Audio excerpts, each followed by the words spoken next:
The book that changed my life.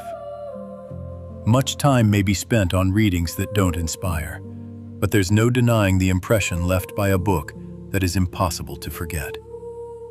University Affairs recently asked a handful of Canadian academics to reflect on the book that changed my life.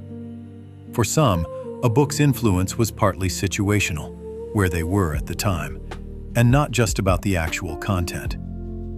A few chose to write about books related to their disciplines, while others picked cherished childhood favorites. Each had a lasting impact on the reader's point of view.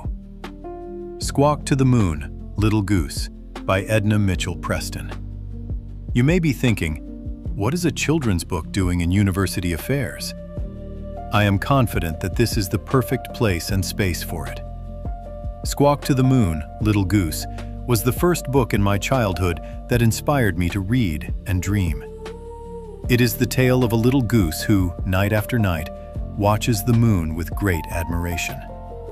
This goose is truly a creative thinker and believes that the pond has swallowed the moon, although it is only a reflection on this water's surface.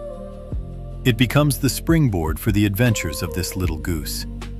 This little feathered being is determined to save this moon, and as a 4-year-old kid, I thought, this is the coolest bird I have ever known.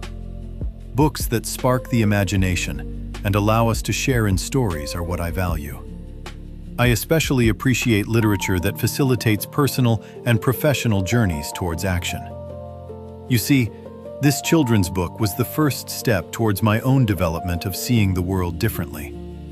I could relate to the character, and from that point on, I became devoted to the helping and advocating of other than human beings.